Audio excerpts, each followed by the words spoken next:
अस्सलाम वालेकुम। आज की वीडियो में हम डिस्कस करेंगे कि अगर आपको ऑस्ट्रेलिया में पीएचडी की या मास्टर्स बाय रिसर्च की स्कॉलरशिप चाहिए तो उसका क्या पाथवे होगा, क्या क्या उसके लिए आपको चीज़ें चाहिए होंगी, क्या डायरेक्शन आपको फॉलो करनी होंगी।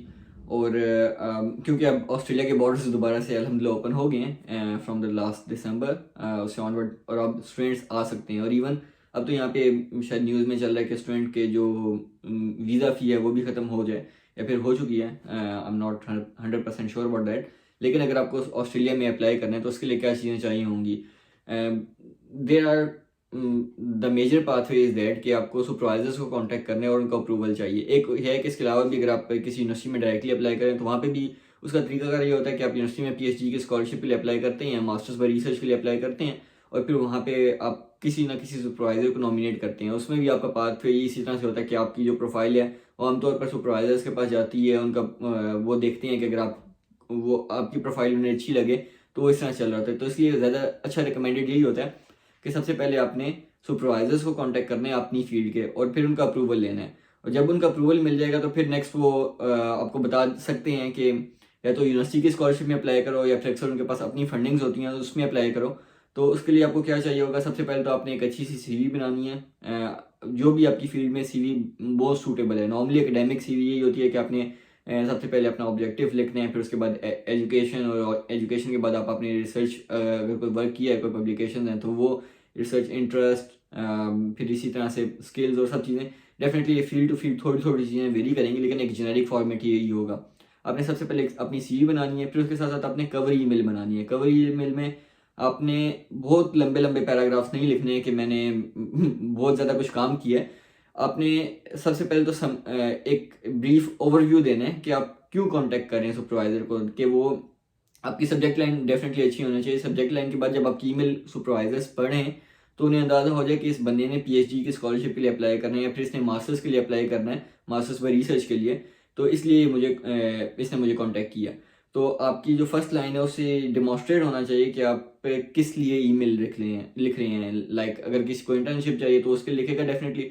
हर एक का अपना एक वो ऑब्जेक्टिव होगा ना ईमेल लिखने का। उसके बाद फिर आप अपने आप को इंट्रोड्यूस करें एक 2 से 3 4 सेंटेंसेस में से ज़्यादा नहीं, कि आपने अभी तक क्या किया है, आपके क्या ग्रेड्स हैं। उसके बाद अगर आपकी कोई पब्लिकेशंस हैं तो उसके ऊपर आप डिस्कस करें कि आपकी ये पब्लिकेशंस हैं या फिर इन जगहों पर आपने सबमिट किया हुआ है, इस तरह से।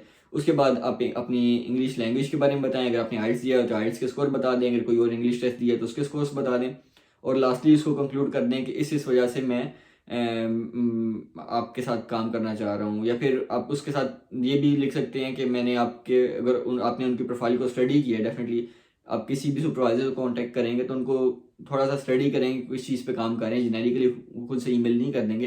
तो आप उन्हें बता दें कि मैंने आपकी प्रोफाइल में ये चीज़ें देखी जिसकी वजह से मुझे आपकी प्रोफाइल अपने रिसर्च इंटरेस्ट से मैचिंग लगी और मैं आपको कांटेक्ट कर रहा हूँ। तो ये 2 चीज़ें आपके लिए इंपॉर्टेंट हैं। सबसे पहले आपकी सीवी और कवर ईमेल, और इन 2 चीज़ों की बेस पे आप अप्लाई कर रहे होंगे। अगर इसके अलावा कुछ और नहीं भी है तो फिर भी आप अप्लाई कर सकते हैं, लेकिन ये 2 चीज़ें इंपॉर्टेंट है। तो उसके ऊपर चीज़ें जितनी ज़्यादा आप एफर्ट कर सकते हैं वो एफर्ट करें और इन दोनों चीज़ों को जितना अच्छा शेप कर सकते हैं आप अपने सीनियर्स को दिखाएं। कोई और आपकी फील्ड के रिसर्चर्स हैं तो उन्हें दिखाएं, जिन्हें स्कॉलरशिप मिली है जो भी कहीं और पीएचडी करें तो उन्हें दिखाएं कि इन 2 चीज़ों में और क्या क्या चीज़ें मॉडिफाई हो सकती हैं। हाँ, अब बहुत ज़्यादा लेंथी सीवीज भी ये ना हो कि आप 8-8 10-10 पेजेस की सीवी लें, लेकिन ये भी नहीं कि आप 1 पेज की सीवी भेज रहे हो, क्योंकि वो नॉर्मली एकेडेमिया में उस तरह की सीवीज एक्सेप्टेड नहीं होती। इसके ऊपर मैंने सेपरेट वीडियोस बनाई हैं, आप देख सकते हैं, सीवी के ऊपर भी और कवर ईमेल के ऊपर भी।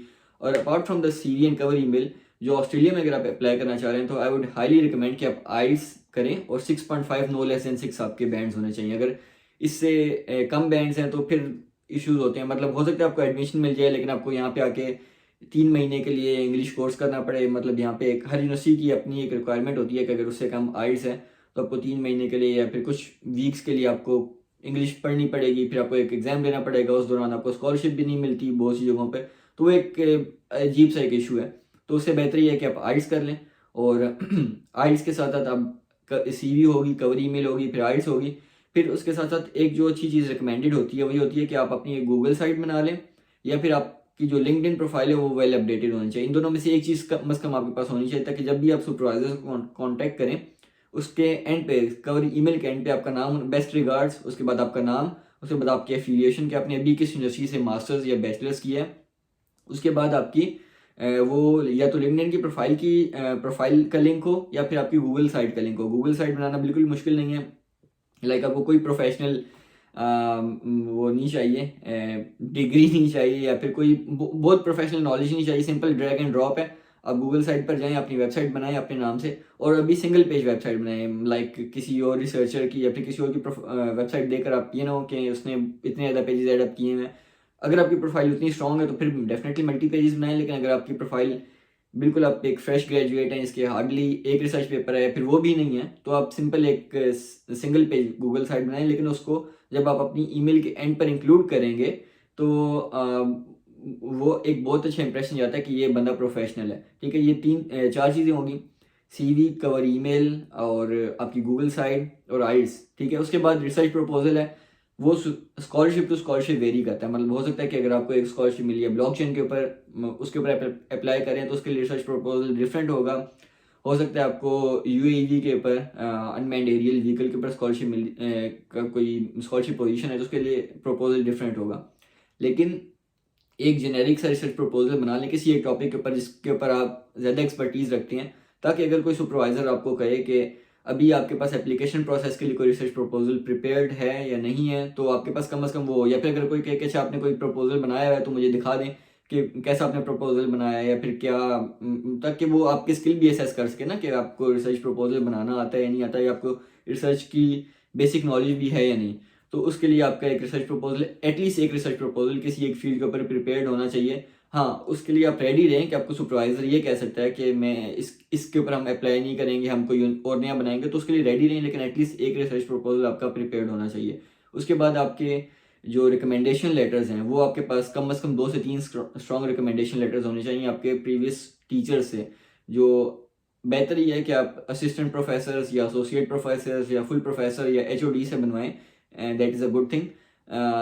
लेक्चर से भी अगर बनवा रहे हैं तो इट्स फाइन, लेकिन कोशिश ये करें कि जितने strong recommendation letter higher positions के थ्रू हो सकते हैं वो अच्छी बात है, क्योंकि उससे उसमें चांसेस आपके बढ़ जाते हैं कि अगर आपको एक स्ट्रॉन्ग रिकमेंडेशन मिली हुई है एक फुल प्रोफेसर से, तो जब वो एसेस कर रही होती है यहाँ की एडमिशन टीम, क्योंकि एडमिशन टीम नॉर्मली उन रिसर्च लाइक उन लोगों की प्रोफाइल जाकर नहीं देखती कि इन्होंने कितनी रिसर्च की है कितनी रिसर्च नहीं की। वो उनकी पोजीशंस डेफिनेटली देख रही होती है कि अच्छा ये प्रोफेसर है, इसने इस स्टूडेंट के लिए रिकमेंडेशन लिखी है, तो डेफिनेटली ये एक अच्छा स्टूडेंट होगा।